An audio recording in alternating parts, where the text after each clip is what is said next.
ادا کرنے کے لیے ہم نے بڑے شوق سے جانور کو پالا ہے، ان سے چھوٹا سا سوال یہ ہے کہ قربانی کو آپ نے سنت کہا یا زیادہ سے زیادہ واجب کہا، تو قربانی تو واجب اور سنت ہے، تو نماز تو فرض ہے۔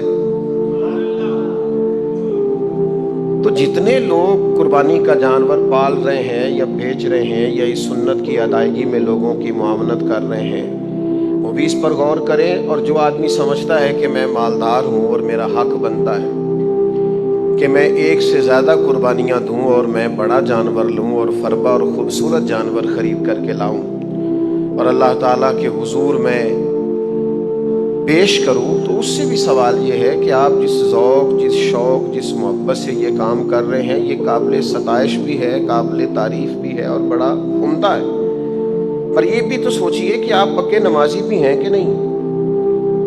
اس لیے کہ قرآن مجید نے جہاں ذکر کیا ہے نا قربانی کا، وہاں پہلے نماز کا ذکر کیا ہے، فَصَلِّ لِرَبِّكَ وَانْحَرْ، اپنے رب کے لیے نماز پڑھیں اور قربانی کریں۔ تو کیا آپ شریعت کی ترجیحات کو بھی سمجھ رہے ہیں؟ یہاں کہ صرف آپ کا خیال یہ ہے کہ چونکہ میں مالدار ہوں تو اب میں نے کوئی چند موٹے تازے جانور ذبح نہ کیے تو لوگ کیا کہیں گے؟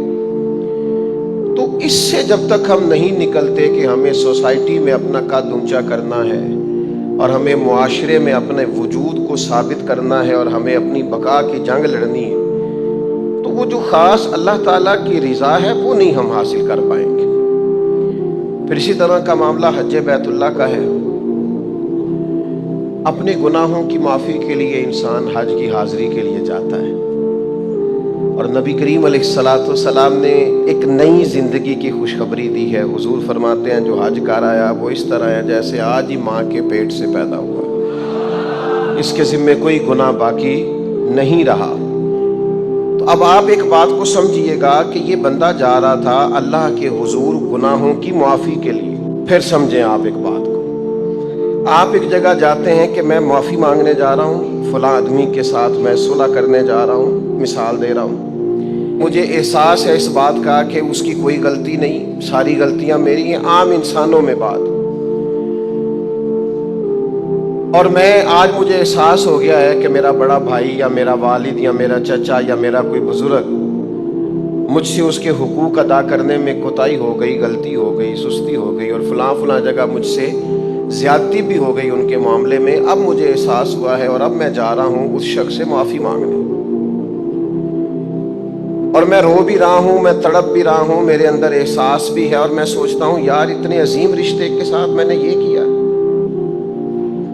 تو اب وہ معافی مانگنے کے لیے جب میں گھر سے نکلوں گا تو کیا میں سب سے پہلے ایک سیلفی بناؤں گا کہ میں چچا سے ابا سے معافی مانگنے جا رہا ہوں، تو یہ میری جاتے ہوئے پہلی سیلفی۔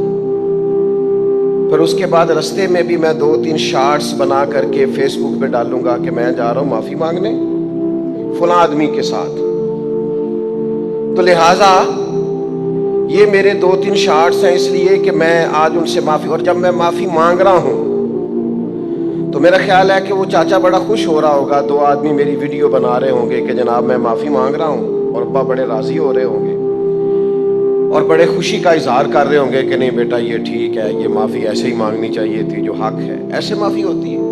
یہ بندے تو اللہ سے بلا مثال و بلا تشبیہ، بندے تو اللہ سے معافی مانگنے جا رہے ہیں جو حج کرنے جا رہے ہیں۔ یا اللہ بھول گئے تھے، غلطیاں ہو گئیں، تیری نعمتیں زیادہ تھی، عبادت نہیں کر سکے، جتنا ہمیں پتا تھا ہم عمل نہیں کر سکے، جتنا ہمیں چاہیے تھا اتنا ہم تیرے حضور بندگی کے آداب بجا نہیں لا سکے۔ ان کو تو روتے تڑپتے ڈرتے سہمتے اللہ کے حضور معافی کا تصور پیش کرتے، اس کی رحمت کی امید رکھتے آگے بڑھنا چاہیے، لیکن یہاں حال یہ ہے کہ جناب وہ کیا سیلفی ہے اور کیا ویڈیو ہے اور کیا آنا ہے اور کیا جانا ہے اور کیا دیگیں پک رہی ہیں اور کیا جناب اعلانات ہو رہے ہیں اور کیا جناب ذوق ہو رہا ہے، اور یہ نکل گئے اور یہ جہاز پہ بیٹھ گئے اور یہ سفر شروع ہو گیا اور یہ اس سے اتر آئے۔ چلیں کسی حد تک آپ کر لیں یہ کام، لیکن یہ انداز اس شخص کا نہیں ہے جو معافی مانگنے جا، اس کا انداز کچھ اور ہوتا ہے۔ یعنی امام حسن اور امام حسین رضی اللہ تعالیٰ عنہما دونوں بھائیوں نے 25 حج کیے ہیں مدینہ منورہ سے پیدل مکہ مکرمہ جا کے۔ تو امام حسین نے امام حسن سے کہا کہ ایک سال آپ کی صحت مبارک کچھ تھوڑی کمزور ہے تو سواری پہ نہ بیٹھ جائیں، سواری پہ بیٹھ کے چلتے ہیں، حرج بھی کوئی نہیں، اور یہ کہ اس میں کوئی شریعت میں کہیں کوئی پابندی بھی نہیں اور مسئلہ بھی نہیں۔ تو امام حسن فرمانے لگے حسین یہ بتا کہ مجرم جب عدالت جاتا ہے تو اعزاز کے ساتھ جاتا ہے، شان و شوکت کے ساتھ جاتا ہے، جب وہ معافی مانگنے جاتا ہے تو اس کا انداز کیا ہوتا ہے؟ تو فرمایا میں تو عاجزی کے ساتھ جا رہا ہوں۔ آپ دیکھیے نا حاجیوں کی کیفیت اللہ کو کون سی پسند ہے۔ اسلام اجلے لباس کا قائل ہے، دھلے لباس کا قائل ہے، خوشبوؤں کا قائل ہے، لیکن 8 ذی الحج کو حاجی نے احرام باندھا ہے، اور جو حج کران والے ہیں انہوں نے شاید کچھ دن پہلے سے بھی باندھ لیا۔ اب وہ 8 بھی ایک میدان میں رات گزری ہے، اور 9 کے دن وہ چلے گئے ہیں عرفات میں، اور 9-10 کی درمیانی رات بھی مزدلفہ میں گزر گئی ہے، اور وہاں کی ریت بھی سر میں پڑی ہے اور کپڑوں پہ پڑی ہے، اور یہ روٹین بھی نہیں ہے لوگوں کی اس طرح 2 چادریں باندھ کے رکھنے کی، لیکن یہ انداز وہ ہے جو رب کو پیارا پڑا ہے۔ مالدار ہے، کروڑ پتی ہے، ارب پتی ہے، اس کے پاس سینکڑوں سوٹ ہیں، پہننے کے لیے باری نہیں آتی آج کون سا جوڑا پہنوں، لیکن اتار کے ایک لباس پہن لیا ہے۔ حضور فرماتے ہیں، رب فرشتوں سے فرماتا ہے یہ جو میرے بندے آئے ہیں یہ کدھر آئے ہیں؟ گویا انہوں نے تو کہا تھا نا خون ریزیاں کریں گے۔ اللہ فرماتے ہیں یہ کدھر آئے ہیں؟ تو فرشتے کہتے ہیں یا اللہ یہ نہ تجھے راضی کرنے آئے ہیں، یہ تیری رضا کے متلاشی یہاں آئے ہیں۔ تو رب فرشتوں سے فرماتا ہے گواہ ہو جاؤ پھر میں نے سب کی بخشش فرما دی۔ یا ترغیب و ترہیب میں حدیث موجود ہے۔ تو بھائی جو عبادات کی روح ہے اس روح کو سمجھیں۔ لوگ کہتے ہیں جی میں تو تصویریں یادگیری کے لیے بنا رہا ہوں، تو امام حسن اور امام حسین کی تو کوئی فوٹو نہیں حج کرتے ہوئے، سب کو ان کے حج یاد ہیں کہ نہیں؟ 60 حج جو حضرت فضیل بن عیاض نے کیے تھے اس کی فوٹو تو ایک بھی نہیں۔ حضرت ابراہیم کے ذکر کو باقی رکھا، اللہم صلی علی محمد وعلی آل محمد کما صلیت علی ابراہیم وعلی آل ابراہیم، ان کے تذکرے کو باقی رکھا دین کے اندر۔ حضرت ابراہیم بڑی امتیازی شان والے نبی ہیں، بڑی امتیازی شان والے۔ رب کریم کا وہ دوست جس نے کوئی چیز بچا کے نہیں رکھی، ہر شے ہی اپنے رب کی بارگاہ میں پیش کر دی۔ چند چیزوں سے انسان کو بڑا پیار ہوتا ہے، گھر اسے بڑا پیارا ہوتا ہے۔ وہ بڑا خوبصورت ہوٹل 5 سٹار ہوٹل میں رہا، وہ اسلام آباد گیا، کسی سفر پہ گیا تو بڑے اعلیٰ قسم کے اس کو کھانے ملے، بڑی چیزیں ملی، لیکن کبھی دائیں کروٹ کبھی بائیں کروٹ۔ تو ساتھ بیڈ پہ دوست تھا تو اس نے کہا صاحب سو جاؤ، تو اس نے کہا یار جو مزہ اپنے گھر میں سونے کا ہے وہ کسی اور جگہ تھوڑی ہے۔ گھر بڑا پیارا ہوتا ہے، انسان کو لگاؤ ہوتا ہے، جس بے تکلفی سے، سکون سے، آرام سے انسان اپنے گھر میں وقت بتاتا ہے کہیں اور مشکل ہو جاتا ہے۔ دوسرا، انسان کو اولاد بڑی پیاری ہوتی ہے، بڑی عجیب شے، نہ ہو تب بھی بڑا دکھ ہے، اور ہونے کے بعد بھی اس کی بڑی آزمائشیں، یہ بڑی ایک میٹھی چیز ہے۔ اولاد ایک بڑا عجیب سا میوہ ہے، پتہ نہیں یہ کس انجیکشن کا نام ہے کہ چھاتی پر چڑھ جائے تو اللہ سکون عطا فرما دیتا ہے، پتہ نہیں کس ٹھنڈی دولت کا نام رب کریم نے اولاد رکھا ہے، بڑی پیاری ہوتی ہے اولاد۔ پھر تیسری چیز انسان کی اپنی جان ہے، اتنی قیمتی شے ہے کہ اللہ کریم نے فرمایا کہ اگر تیری گردن پہ کوئی آدمی پستول رکھ کے، تلوار تیرے گلے پہ رکھ کے کہے نا کہ رب کا انکار کر دے ورنہ مار دوں گا، تو فرمایا وقتی طور پہ میری ذات کا انکار کر پر جان بچا جا۔ اگر تو مرنے کے قریب ہو گیا ہے اور حرام شے کھائے بغیر تو بچ نہیں سکتا، مر جائے گا، تو فرمایا چل تو اس طرح کر حرام کھا کے جان بچا، پر جان بچانا فرض ہے، ضروری ہے۔ وطن بڑا پیارا، اولاد بڑی پیاری، جان بڑی پیاری، پر حضرت ابراہیم سے رب کریم نے فرمایا چل ابراہیم کوئی چیز دے، تو کہا یا اللہ تینوں ہی تیرے نام پہ قربان کرتا ہوں، تیری ہوئی ساری، ہر شے تیری۔ حضرت ابراہیم نے دین کے لیے، آپ شہر بابل کے قریب پیدا ہوئے تھے، وہاں سے مصر آئے، مصر سے فلسطین آئے، اور فلسطین سے آ کر کے کعبہ آباد فرمایا۔ زندگی سفروں میں گزری، سفر ایک تکلیف والی چیز ہے، پر حضرت ابراہیم نے وطن چھوڑ دیا، گھر چھوڑ دیا۔ جان بڑی عزیز ہوتی ہے، اصل میں نا جب انسان جدوجہد کرتا ہے نا دین کے لیے تو اس کے راستے میں بڑی چیزیں آتی ہیں، کبھی اولاد، کبھی گھر، کبھی باہر، کبھی حکومتیں، کبھی سیاستیں، کبھی چدراہٹیں، اس کے راستے میں بڑا کچھ آتا ہے اور اسے ہر چیز کو فیس کرنا پڑتا ہے۔ گھر کے اندر بھی جنگ ہوتی ہے اور گھر کے باہر بھی لڑائی ہوتی ہے۔ یہ آسان ہے ہی نہیں۔ ہم تو خیر ہتھیار چھوڑ کے پھینکنے والے لوگ ہیں، ہم بھولے بھالے لوگ ہیں۔ ہم کہتے ہیں میں نے تو کہا تھا مہندی نہ کرو، پر بیٹے نہیں مانے، بولے جو ہوئے۔ اسی طرح حالانکہ اگر وہ بیٹا کہے نا کہ ابا جی لاؤ زندگی میں سارا کچھ میرے نام کرو، تو پھر ہم بولے نہیں ہوتے، اور اس وقت ہم تیز ہوتے ہیں، کہتے ہیں یہ کیسے ہو سکتا ہے، ہاتھ کاٹ کے دے دوں۔ اس وقت نہیں، دین کے معاملے میں بولے ہوتے ہیں۔ بیٹا بد مذہب کے پاس جا رہا ہے تو اس وقت ہم بولے بھالے ہیں، کوئی عرض نہیں، لیکن اگر وہ اپنی پسند کی شادی کرے ہمیں کراس کر کے، پھر ساتھ ہی ہم تیز ہو جاتے ہیں۔ تو حضرت ابراہیم نے جب دین کے لیے نکلے تو جدوجہد کی، گھر کے اندر بھی گھر کے باہر بھی۔ آپ کے والد کا نام طارق ہے، وہ توحید پرست تھے، ایماندار تھے، پرہیزگار تھے۔ آپ کے چچا کا نام آزر ہے، وہ بت پرست تھے، بت بیچا کرتے تھے۔ حضرت سیدنا ابراہیم علیہ السلام جب میدان عمل میں نکلے تو حضرت ابراہیم علیہ السلام نے اپنے گھر سے جہاد شروع کیا، لڑنا پڑا۔ گھر کے اصولوں سے چچا نے جو رواج بنائے ہوئے تھے اس رواج سے ٹکرائے۔ فرمایا میں اپنے گھر کے اندر یہ بت پرستی نہیں ہونے دیں گا۔ چچا کو ایک دفعہ نہیں بار بار 100 دفعہ سمجھایا۔ آپ کا چچا بت بنا کے بیچا کرتا تھا۔ حضرت ابراہیم علیہ السلام تھوڑے بڑے ہوئے تو کہنے لگا کہ چلو میرے ساتھ، تم بھی بت بیچنے ہیں، ہمارا کاروبار ہے۔ حضرت ابراہیم ساتھ نکلے تو بت پکڑا ہے، گندے پانی کے اندر اس بت کو ڈبوتے ہیں، کہتے ہیں کسی نے خریدنا تو خرید لو، نہ یہ نفع دے سکتا ہے نہ نقصان دے سکتا ہے، جو اپنا آپ نہیں بچا سکتا تمہیں کیا بچائے گا، خریدنا ہے تو خرید لو۔ چچا کہنے لگا تو کاروبار چمکا رہا ہے کہ تباہ کر رہا ہے۔ گھر میں بڑے معاملات خراب ہوئے، جھگڑے ہوئے، لیکن حضرت ابراہیم علیہ السلام ایک منٹ کے لیے بھی اپنے گھر کے اندر بھی کمپرومائز کرنے کو تیار۔ یہ تھوڑا مشکل میں نے پہلو چھیڑ دیا ہے، یہ تھوڑا مشکل پہلو چھیڑ دیا ہے۔ بڑا سمجھدار آدمی ہے پر بیوی سے پردہ نہیں کرا سکتا، سیانا ہے، پنچایت کا بندہ ہے، جو اس سے آپ کہیں گے وہ بات یہ سنائے گا، لیکن کہتا نہیں جی میں نے کوشش کر لی ہے۔ کس قسم کی کوشش ہے صاحب، یہ کیسے ہو گیا؟ حضرت ابراہیم علیہ السلام نے گھر کے اندر سے فرمایا نہیں کرنے دوں گا، گھر کے اندر بھی ٹکرائے۔ فرمایا تم جو بھی ہو پاش پاش کیا چچا کے اصولوں کو، اور باہر جب نکلے تو صرف علاقے کے چیئرمین سے نہیں ٹکرائے، ایم پی ایم این اے وزیر مشیر سے نہیں ٹکرائے، سپر پاور نمرود دنیا کا واحد حکمران تھا اس وقت، دوسرا کوئی حکمران ہی نہیں تھا،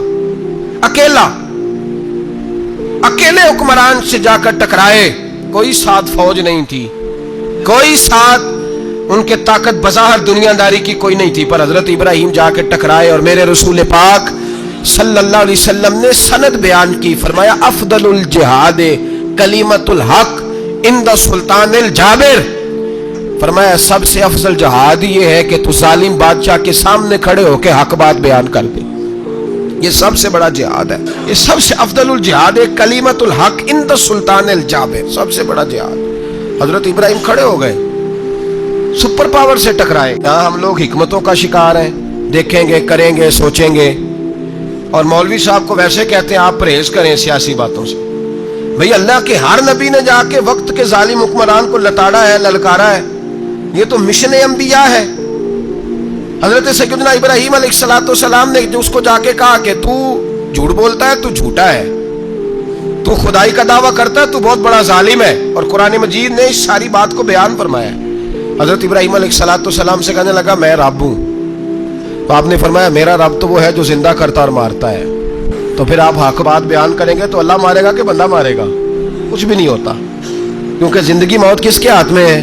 اللہ کے ہاتھ میں، زندگی موت اللہ، کچھ بھی نہیں ہوتا۔ انسان صحیح سمت کا تعین کرے اور صحیح چلے۔ حضرت علی شیر خدا سے کسی نے کہا تھا کہ آپ کے بڑی دشمنی ہے، کوئی محافظ رکھ لیں۔ آپ فرمانے لگے موت خود بہت بڑی محافظ ہے، وقت سے پہلے آتی ہی نہیں، بڑی محافظ ہے، وقت سے پہلے۔ علامہ نورانی رحمۃ اللہ تعالیٰ علیہ کراچی جیسے شہر میں رہا کرتے تھے، جہاں گام گام پہ خطرہ تھا۔ لوگوں نے کہا حضرت اتنے بڑے لیڈر ہو، آپ کی جماعت کی 62 سیٹیں ہوئی قومی اسمبلی میں، ایک ایسا وقت بھی آیا تو کوئی ایک آدمی بندوق والا آپ فرمانے لگے مجھے ضرورت ہی نہیں، اس لیے کہ جس خدا رسول کے لیے میں نکلا ہوں وہ خود ہی حفاظت کرنے والے ہیں، ضرورت نہیں ان چیزوں۔ تو بھائی حضرت ابراہیم ٹکرائے اور آپ کا انداز کیا ہے؟ جا کے کہا کہ تو نہیں، خدا وہ ہے جو زندہ کرتا، اور اس نے ایک بیوقوفوں جیسی دلیل دی۔ ایک آدمی کو کل پھانسی دینی تھی تو اس کو بلایا، کہنے لگا تجھے کب پھانسی ہے؟ اس نے کہا کل۔ کہنے لگا جا تجھے آزاد کیا، زندگی دی، اس کو چھٹی دے دی۔ ایک عام آدمی بیچارہ بیٹھا تھا، اس کو پکڑ کے نا کہنے لگا اس کی گردن اڑا دو۔ کہنے لگا دیکھ لو میں بھی زندہ کرتا اور مارتا ہوں، وہ جو کل مرنے والا تھا میں نے زندہ کر دیا ہے، اور جس کو پتہ ہی نہیں تھا کہ میں نے مرنا ہے اسے پکڑ کے میں نے مار دیا ہے۔ یہ بیوقوفوں جیسی دلیل ہے۔ حضرت سیدنا ابراہیم علیہ السلام چاہتے تو اسی وقت دلیل توڑ دیتے کہ تو کیا بیوقوفوں جیسی بات کر رہا ہے، اگر تو زندگی دیتا ہے تو مرے ہوئے میں جان ڈال کے دے جس کو تو نے مارا ہے۔ لیکن حضرت ابراہیم نے دیکھا کہ بیوقوف ہے، بیوقوفوں سے بحث نہیں ہوتی، دلیل بدل لی جاتی ہے، ان کی عقل کے مطابق بات کی جاتی ہے۔ حضرت ابراہیم فرمانے لگے میرا رب وہ ہے جو سورج مشرق سے نکالتا ہے اور مغرب میں غروب کرتا ہے، تو اگر رب ہے تو تو مغرب سے نکال کے مشرق میں غروب کر۔ فبہت الذی کفر، کافر لاجواب ہو گیا، اس کے پاس اس چیز کا کوئی جواب نہیں تھا۔ علامہ اسماعیل حقی نے خوبصورت فقرہ لکھا ہے، خوبصورت جان ڈال دی ایک جملہ کہہ کے۔ حضرت سیدنا علامہ اسماعیل حقی رحمۃ اللہ علیہ فرمانے لگے چونکہ نمرود بیوقوفوں جیسی باتیں کر رہا تھا، اگر وہ یہ کہہ دیتا نا کہ میں سورج کو نکالتا ہوں مشرق سے، میں غروب کرتا ہوں معاذ اللہ مغرب میں نکالتا ہوں، تو آپ اپنے رب سے کہیے کہ وہ مغرب سے نکال کے مشرق میں غروب کرے۔ علامہ اسماعیل حقی فرماتے ہیں رب کریم کی آواز قدرت تھی، مالک حضرت ابراہیم علیہ السلام کے اس اگر وہ کہہ دیتا اور حضرت ابراہیم دعا کر دیتے تو رب کریم نے فرشتوں کو تیار بٹھایا ہوا تھا، فرمایا اگر یہ کہہ دے میرے خلیل سے کہ سورج مغرب سے نکال کے مشرق میں غروب کرنا ہے تو تیار رہنا، جس طرح خلیل کہیں گے ویسے ہی کر دیں گے۔ واتخذ اللہ ابراہیم خلیلا، ابراہیم ہمارا دوست جو ہوا، جیسے کہے گا ویسے کر دیں گے۔ حضرت سیدنا ابراہیم علیہ السلام کی باتوں کا جب جواب نہ دے سکا، دلیل نہیں بندہ دیتا، پھر لڑائی کرتا ہے، پھر جھوٹے موٹے اعتراض کرتا ہے۔ دلیل ختم ہوتی ہے تو لوگ ذاتیات پہ اترتے ہیں، کہتے ہیں یہ کھانستا صحیح نہیں، دیکھتا صحیح نہیں، دلیل ختم، اب ذاتیات پہ اترے، کہنے لگے مجھے پتہ چلا ہے کہ یہ فلانی جگہ گیا تھا تو وہاں جا کے اس نے اس طرح کیا ہے۔ پھر لوگ ذاتیات پہ اترتے ہیں، جب دلیل کا جواب دلیل سے نہیں دے پاتے پھر ذاتیات پر اتر کر حملے کرتے ہیں۔ حضرت ابراہیم کے دلائل کا جواب نمرود نہ دے سکا تو کہنے لگا کہ اس کو آگ میں ڈال دو۔ قوم گئی ہوئی تھی ساری، آپ نے بات سنی ہوئی ہے، میں نے صرف اشارہ دینا ہے، میلے پہ تو حضرت سیدنا ابراہیم علیہ السلام نے سارے بت توڑ دیے، کلاڑا بڑے بت کی گردن پہ رکھا، واپس آئے کہنے لگے بت کس نے توڑے ہیں؟ تو فرمایا اس سے پوچھ لو جس کی گردن پہ کلاڑا ہے۔ کہنے لگے یہ تو بول ہی نہیں سکتا، تو فرمانے لگے بڑے بیوقوف ہو جو بولتا ہی نہیں، سنتا ہی نہیں، اپنا آپ نہیں بچا سکتا، اس کی پوجا کرتے ہو؟ کہنے لگے پکڑو دلیلیں ختم ہو گئی، اس کو آگ میں ڈالو۔ بہت بڑی حویلی 45 فٹ مربع پہ مشتمل ایک حویلی بنائی گئی اور 45 فٹ اونچی۔ مختلف روایات، علامہ اسماعیل حقی کہتے ہیں کہ 3 مہینے تک نمرود نے کہا کہ اس کے اندر لکڑیاں ڈالو۔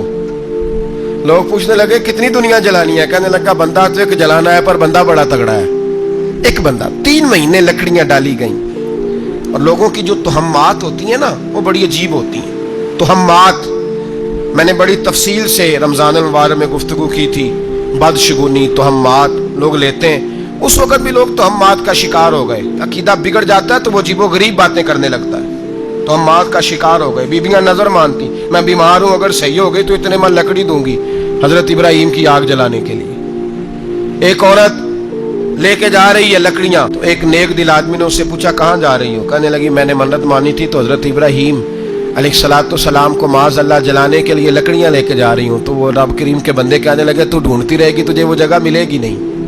وہ بی بی کئی مہینے گھومتی رہی، جگہ ہی نہیں ملی جہاں لکڑیاں ڈالنی، ماری گئی۔ تہمات کا شکار ہوئے بہت سارے لوگ، تہمات کا۔ بھائی تہمات دین کے اندر منع ہے، تہمات دین میں کوئی نظر ماننا، کوئی کسی بزرگ کے مزار پہ جا کے سالے ثواب کے لیے کوئی چیز ماننا، یہ تو درست ہوا، لیکن غیر شرعی نظریں مان لینا کہ میں آگ کے گرد چکر لگاؤں گا، میں جناب وہاں جا کے یہ والا تماشا کروں گا، میں دھاگا باندھوں گا، میں رسا کاٹوں گا، میں وہاں گندے ہو سے پانی پیوں گا، ان کی شریعت اجازت، یہ تہمات ہیں، بدشگونی ہے، دین میں ان کی کوئی گنجائش۔ آپ نظر ماننے سے پہلے بھی کسی عالم سے رابطہ کریں کہ میں منت مانگنے لگاؤں تو کیسے ماننی چاہیے، اس کا طریقہ پوچھیں، ایسے ہی غلط چیز کی منت تھوڑی مان لی جائے گی۔ بہرحال آمدام برسر مطلب حضرت ابراہیم کے لیے آگ جلائی گئی، 45 فٹ اونچی آگ ہے، پرندہ بھی اوپر سے گزرتا ہے تو نیچے گر جاتا ہے جل کے، اتنے دن لگا کے آگ جلائی گئی۔ اب حضرت ابراہیم کو جلایا جانے لگا ہے۔ یہاں تو موجیں ہے نا، جو کسی ادارے کا سربراہ ہے اس کے لیے موج ہے، کسی جگہ آفیسر بن گیا تو موج ہے، پیر صاحب کے لیے موج ہے، علامہ صاحب کے لیے موج ہے، خطیب صاحب کے لیے موج ہے۔ جلنا کس کو پڑتا ہے؟ وہ علی کوئی نہیں لا اللہ، ماشاءاللہ وہ لوگ گزر گئے جو تکلیفیں سہ کے کام کرتے تھے، گزر گیا زمانہ۔ حضرت سیدنا ابراہیم علیہ السلام کو جلایا جانے لگا ہے تو اب اتنی بڑی آگ ہے تو ڈالیں کیسے؟ شیطان نے تجویز دی کہ منجنیق بناؤ، منجنیق، بڑے بڑے بانس باندھ کے ان کے نیچے رسا باندھو، وہ جس طرح جھولنے کے لیے جھولا بنایا جاتا ہے اس طرح ایک منجنیق، پرانے زمانے میں اس میں پتھر رکھ کے پھینکے جاتے تھے دشمنوں پہ، وہ منجنیق بنائی گئی کہ دور سے حضرت ابراہیم کو پھینکیں گے، ہاتھ حضرت ابراہیم کے باندھ دیے، پاؤں مبارک باندھ دیے، پوری زمین پہ ایک نام لینے والا خدا کا، اور اس کو آج رسیوں میں جکڑا ہوا ہے۔ جب پھینکا جانے لگا نا آگ میں، حوریں رونے لگی، فرشتے تڑپنے لگے، اے اللہ یہ کیا ہونے لگا ہے، ایک تیرا خلیل اور وہ بھی آگ میں۔ فرمایا جاؤ جا کے اس سے کہو اگر تمہاری مدد لیتا ہے تو اسے بچاؤ۔ ہوا کا فرشتہ آیا، کہا ابراہیم اگر تو کہے، او بھائی ان چیزوں کو کہانی سمجھ کے نہ سنا کریں، یہ داستان نہیں، یہ وہ طریقے ہیں جو ہمارے رسول نے ہمیں اپنانے کا حکم ارشاد فرمایا ہے، جو عقیدے، یہ وہ نظریات ہیں جو ہمیں اوڑھنے کو کہا گیا، اپنے رب کریم کی رضا پہ راضی رہنے کے یہ وہ خوبصورت مواقع ہیں صوفیاء نے جن کو بنا کر سمجھا کر ہم تک پہنچایا ہے۔ یہ ہے اہل طریقت کی باتیں، وہ کہتے ہیں یار جس حال میں رکھے راضی رہنا ہے۔ حضرت ابراہیم علیہ السلام کو پھینکا جا رہا ہے، فرشتہ آیا، اے اللہ کے خلیل اگر حکم دو تو اتنی ہوا چلاؤں کہ نمرودی جل جائیں سارے، آگ ان پہ پھینک دی جائے۔ آپ نے فرمایا تو جا، تجھ سے مجھے کوئی کام نہیں۔ تھوڑی دیر کے بعد پانی کا فرشتہ آیا، کہا حضور اتنی بارش برساؤں گا کہ آگ بجھ جائے گی۔ فرمایا تو جا، تجھ سے کوئی کام نہیں۔ اب جب منجنیق میں رکھ دیے گئے، آگ میں جانے کا لمحہ ہے، تیاری ہے، حضرت جبریل امین حاضر خدمت، کہا ابراہیم کوئی حاجت؟ فرمایا تجھ سے کوئی نہیں۔ کہا چلو مجھ سے نہیں تو رب کریم سے ہی بات کر لو، مجھے پتا ہے میں چھوٹا ہوں، آپ مجھ سے مدد کیوں لو گے، رب کریم سے ہی بات کر لیں۔ تو حضرت ابراہیم کہنے لگے جبریل یہ بتا، رب کو نہیں پتا اس کا خلیل کس حال میں ہے، اسے نہیں پتا میں کس حال میں ہوں، میرے ہاتھ بندھے ہیں، پیر بندھے ہیں آگ میں، اسے نہیں پتا، بتایا تو اسے جاتا ہے جس سے خبر نہ ہو، تو اگر اسے پتا ہے تو اگر وہ جلانے پہ راضی ہے تو میں بھی جلنے کو تیار ہوں، میں تیار ہوں، میں تیار ہوں، اسے کہو ٹھیک ہے۔ حضرت سیدنا ابراہیم علیہ السلام کو منجنیق میں ڈال کے جو پھینکا آگ میں، یا نار کونی بردم و سلاما علی ابراہیم، اللہ نے فرمایا اے آگ میرے ابراہیم پہ ٹھنڈی بھی ہو جا اور سلامتی والی بھی ہو جا۔ حضرت ابراہیم کو دو فرشتوں نے بٹھا دیا زمین پہ، پھول کھلے ہیں، کونپلیں مہک رہی ہیں، کلیاں خوشبو دے رہی ہیں، حضرت ابراہیم نے سر سجدے میں رکھ دیا، سبحان اللہ والحمد للہ ولا الہ الا اللہ واللہ اکبر۔ حضرت ابراہیم اللہ کی تسبیح پڑھنے لگے، رب کریم کا شکر بجا لانے لگے، نکلے وہاں سے، کچھ دن گزر گئے، نکلے، حکم ہو گیا ابراہیم علاقہ چھوڑ دو۔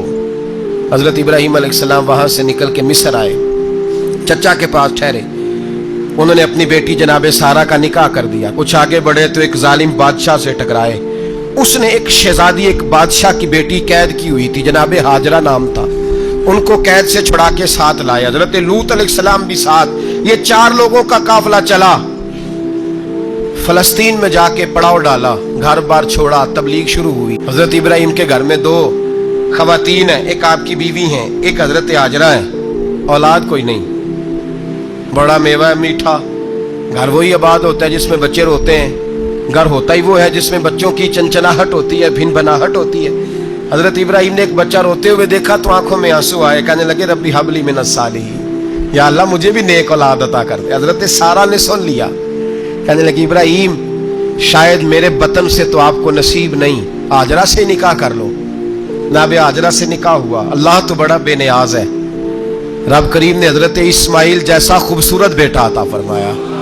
بیٹا کالا سیاہ بھی ہو تو سینے کی ٹھنڈک ہوتا ہے, پر یہ تو وہ بیٹا ہے جس کی پیشانی میں نور محمدی چمکتا ہے صلی اللہ علیہ وسلم. حضرت سیدنا اسماعیل علیہ اتنے خوبصورت. اب جس بیوی کے یہاں بیٹا تھا, بیٹھنا اٹھنا بھی زیادہ اس کے پاس, آنا جانا بھی اس کے پاس, توجہ ادھر ہو گئی.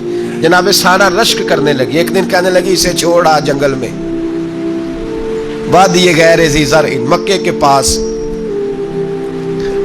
بھائی ایک بیٹا عالم دین بنا لو. کہنے لگا روٹی کہاں سے کھائے گا؟ تیرے 5 بیٹے ہیں, کو حافظ قرآن بنا, کہتے روٹی کہاں سے کھائے گا؟ وہ بچہ بھی کہتا ہے میں کہاں سے کھاؤں گا.